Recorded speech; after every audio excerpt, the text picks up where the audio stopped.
लोकसभा चुनावों की तैयारियां सभी राजनीतिक दल कर रहे हैं। कांग्रेस भी लगातार इसको लेकर तैयारी कर रही है। एक तरफ राहुल गांधी की भारत जोड़ो यात्रा चल रही है, तो दूसरी तरफ उत्तराखंड में भी तैयारियां जोरों पर है। हालांकि यहाँ पे 5 सीटें हैं और 500 सीटों को लेकर उत्तराखंड संगठन पूरी तरह से तैयार है। हमारे साथ कांग्रेस के प्रदेश अध्यक्ष करण मेहरा हमारे साथ मौजूद है। सर, एक चीज जानना चाहता हूँ कि आप लोग किस तरीके से तैयारी कर रहे हैं, क्योंकि बीजेपी की अलग बात है, लेकिन कांग्रेस किस तरीके से तैयारी कर रही है, बूथ लेवल या फिर जो आपका छोटे छोटे कार्यकर्ता तक? इस समय मैं महसूस कर रहा हूँ काफ़ी टाइम से कि हमारे बूथों में कमज़ोरी रहती थी और उसी को ठीक करने का प्रयास हम लंबे समय से कर रहे हैं। हम अपने बूथ और मंडल की नियुक्तियाँ कर रहे हैं और सत्यापन का काम भी लगभग समाप्ति की ओर है। हमारे ये सभी चीज़ गठित हो चुके हैं और उसके साथ साथ हमने अभी जिला सम्मेलन करके भी कार्यकर्ताओं की अपने नब्ज़ टटोली है। कार्यकर्ता लड़ने का इच्छुक है और काफ़ी जोश में है। मुद्दे भी हमारे पास नहीं हुए हैं। हम उन सब चीज़ों पर बातचीत भी कर रहे हैं और तैयारी भी कर रहे हैं। अध्यक्ष जी, एक और बात है कि गैरसैंण का मुद्दा भावनात्मक रूप से भी रहा, राजनीतिक रूप से भी रहा उत्तराखंड में। आप लोग एक रेप्लिका एक तरह से नाटकीय रूपांतर कर रहे हैं वहां पर। आखिर ऐसी वजह क्यों आई, जबकि सत्र यहाँ पे चल रहा है? और हालांकि गैरसैंण का मुद्दा कांग्रेस और बीजेपी एक दूसरे पे डालती रही है कि वहां पर सत्र नहीं कराया जा रहा है या फिर राजधानी नहीं बनाई जा रही। मेरे लिए भावनात्मक मुद्दा है, क्योंकि मुझे याद है जब मैंने अपने सार्वजनिक जीवन की शुरुआत की थी तो उत्तराखंड आंदोलन से ही की थी। स्वर्गीय विपिन त्रिपाठी जी जैसे लोगों का मैंने सानिध्य पाया और जेल जाने का भी मौका इसमें मुझे मिला मेरे साथियों के साथ। पत्रकार अपनी नौकरियों की चिंता करे बिना लेखनी से मदद कर रहे थे। महिलाएं अपने बच्चों को, बुजुर्ग, सास ससुर को घर में छोड़ के इस आंदोलन में थी। नौजवान आगे पीछे कुछ नहीं देख रहा था, वो आंदोलन में था। कई लोगों के प्राण इसमें आंदोलन में गए। लोगों ने बड़े बड़े आंदोलन किए और तब ये राज्य बना। राज्य बनाने की जो अवधारणा थी कि हमारी नीतियां हमारे हिसाब से बनेंगी, पर्वतों के हिसाब से बनेगी, हमारी जो टोपोग्राफी है उसके हिसाब से हम लोगों का ध्यान रखा जाएगा, वो कुछ नहीं देखने को मिल रहा है। और अब तो हालात दिन प्रतिदिन और खराब हो रहे हैं। सरकारों को अपने मंत्री और विधायकों से निवेदन करना पड़ रहा है कि वो रात्रि विश्राम लोगों के बीच में करें ताकि उनके समस्याओं को समझ सकें। तो ये हालात इस प्रदेश के हैं। और अगर आप गंभीरता से देखें कि कांग्रेस ने टेंट में वहां हाउस चलाया, उसके बाद जो इंफ्रास्ट्रक्चर बना है ये भी कांग्रेस के कार्यकाल में बना। कांग्रेस की नीयत साफ थी। बीजेपी ने राजनीतिक लाभ लेने के लिए उसको ग्रीष्मकालीन राजधानी घोषित किया और चुनाव के बाद अभी तक वहां सत्र करने से बच रही है बीजेपी लगातार। कभी चारधाम यात्रा का बहाना करते हैं, अभी आज विधायकों के पत्र का बहाना किया है। मैं कह रहा हूं पहले तो सरकार को उन विधायकों की सूची जो है उसको सार्वजनिक करना चाहिए कि किन विधायकों ने इसमें दस्तखत किए हैं।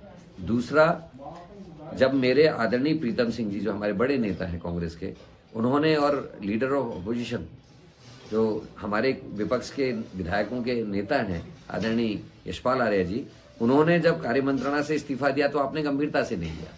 जबकि ये अनहोनी घटना है, मतलब ऐसी घटनाएं रेयर टू रेयर मैं मानता हूं। और उस पर आप नहीं पसीजे, ना आपने उनसे बातचीत की, ना उनको मनाने की कोशिश की। और आज विधायकों के दस्तखत वाली चिट्ठी पे आप तुरंत फैसला कर ले रहे कि हमने सत्र जो है यहाँ बुलाना है।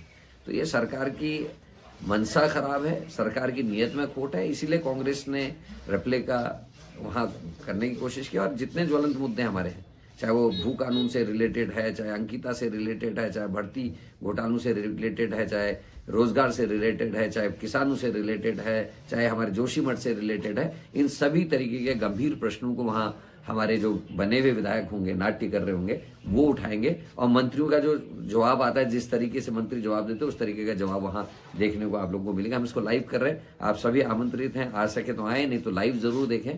और हम जनता से भी अपील कर रहे हैं लगातार आप लोगों के माध्यम से कि उसमें बढ़ चढ़ के भागीदारी करें ताकि सरकार की आंखें खुल सके। अच्छा, एक सवाल और है कि ऐसा क्यों हो रहा है कि कांग्रेस से बड़े नेता छोड़ छोड़ के जा रहे हैं और भी लोग जा रहे हैं? और क्या कांग्रेस में नेतृत्व या फिर किस चीज से कि या लाभ के लिए लोग जा रहे हैं? आपको लगता नहीं कि बीजेपी या कांग्रेस युक्त होती जा रही है या फिर मुक्त होती जा रही है? कुछ समझ नहीं आ रहा, क्योंकि लगातार नेता जाते जा रहे हैं आपके यहाँ से। देखिए, ये तो पता नहीं, पर कांग्रेस जो है बीजेपी मुक्त होते जा रही है। और जो जाने वाले लोग हैं उसमें से आधे लोग डर के मारे जा रहे हैं। कोई ईडी से डर रहा है, कोई सीबीआई से डर रहा है, किसी की फाइलें सरकार के पास हैं। और आधे लोग वो जा रहे हैं जो लालच में जा रहे हैं, जिनको सत्ता के बिना जीवन नहीं जिया जाता, जो बिना सत्ता सुख के जी ही नहीं सकते, वो लोग बीजेपी में जा रहे हैं, लालची लोग जा रहे हैं। नहीं तो उत्तराखंड जैसे स्टेट में जहां अंकिता मरी हो, 9 हिमालय राज्यों में महिला अपराध में पहले नंबर पे स्टेट खड़ा हो, बढ़ती घोटाले हो रहे हो, हमारे नौजवान नवयुवतियों पर लाठीचार्ज हो रहे हो, जोशीमठ का अपमान हो रहा हो, केदारनाथ का अपमान हो रहा हो, ऐसे में जो लोग बीजेपी में जा रहे हैं तो इससे समझा जा सकता है कि जो लोग जा रहे हो किस तरीके के लोग हैं और कैसी नीयत उनकी है। अच्छा, करण मेहरा प्रदेश अध्यक्ष है, आपका नाम हरिद्वार लोकसभा के लिए जा रहा है, हरीश रावत भी है, हरक सिंह रावत भी है। हरिद्वार लोकसभा के लिए क्यों जा रहा है? कि वहां पे जो कास्टिंग है या वोट सिस्टम है उसकी वजह से कि वहां जीतने की उम्मीद है, या फिर कुछ और वजह है कि हरिद्वार इस वक्त चर्चा का विषय बना है? पहले तो मैं स्पष्ट कर दूं कि मैंने कहीं चुनाव लड़ने के लिए आवेदन किया ही नहीं है।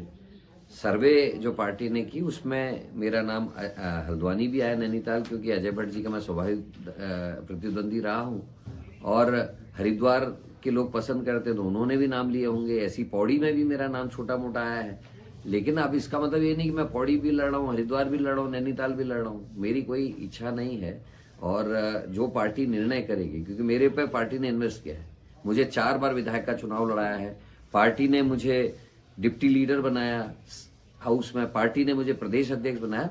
मेरे को जो मेरी पार्टी निर्देश करेगी मैं उसका पालन करूंगा, पार्टी का सिपाही हूँ, जो मेरी पार्टी कहेगी मैं वो करूंगा। हरिद्वार पे क्यों चल रही चर्चा ज्यादातर? मैं सिर्फ आपका, क्योंकि आपने क्लियर कर दिया, लेकिन हरिद्वार पे क्यों ज्यादा नेता फोकस कर रहे हैं, वजह क्या है? देखिए, हरिद्वार स्वाभाविक रूप से कांग्रेस के नजदीक है और वहाँ हमारे एमपीज बनते भी रहे हैं और हरिद्वार के लोगों में कांग्रेस के लिए एक अलग सा उत्साह भी इस समय देखने को मिल रहा है, तो इसलिए हो सकता है ज्यादा लोग वहाँ चाह रहे हो। जैसे आप लोगों का गठबंधन यूपी में हुआ, दिल्ली में हर जगह हो रहा है, यहाँ पर भी जो गठबंधन के वो एक सीट मांग रहे हो, हरिद्वार की बात करें तो हरिद्वार के नाम आ रहा है, क्या लगता है? देखिए, गठबंधन की आत्मा को समझिए। गठबंधन है राष्ट्र को बचाने का, गठबंधन है संविधान की रक्षा करने का, गठबंधन है गरीबी उन्मूलन और पिछड़ों को आगे लाने का। जिस तरीके से बीजेपी की सरकार लगातार ईडी, सीबीआई और इनकम टैक्स का इस्तेमाल कर रही, वो हम सबके लिए चिंता का विषय है। कल मलिक जी के घर में भी, जो बीमार है, 4 दिन से अस्पताल में एडमिट है, उसके घर में ईडी का छापा पड़ना, उल्टा सुल्टा काम करना, क्योंकि उनको डराया जा रहा है, क्योंकि मोदी जी के खिलाफ बोलते हैं। तो ये गंभीर चिंता है। और आत्मा की जहां मैं बात कर रहा हूँ, गठबंधन की आत्मा यही है कि जहां जो फाइट पे है, जिस स्टेट में जो पार्टी फाइट में है या जिस सीट में जो आदमी फाइट पे है, उसको चुनाव गठबंधन लड़ाएगा, तो उस हिसाब से निर्णय होने हैं। और उत्तराखंड में मुझे लगता नहीं कि कांग्रेस के अलावा कोई बीजेपी के साथ लगा डायरेक्ट फाइट में। अच्छा, एक आखिरी सवाल, टिकटॉक का क्या फैसला होगा, कब तक हो जाएगा? पैनल के नाम आपने भेजे हैं अभी या फिर जाने हैं? देखिए, पहले हमारी स्क्रीनिंग की बैठक हो चुकी है और 29 तारीख को फिर बैठक संभवतः है दिल्ली में, और उसके बाद सीईसी को ये सब नाम जाएंगे, सीईसी उसमें निर्णय करेगी कौन चुनाव लड़ेगा। बहुत बहुत शुक्रिया हमसे खास बातचीत करने के लिए। तो कांग्रेस भी पूरी तरह से इलेक्शन के लिए तैयार है, सभी जो नाम है उनको फाइनल किया जा रहा है और हर मुद्दे को लेकर वो बीजेपी, यानी सत्ता में क्योंकि बीजेपी है, उसके सामने लोकसभा में चुनाव लड़ने जाएंगे। देहरादून से एनडीटीवी इंडिया के लिए किशोर रावत।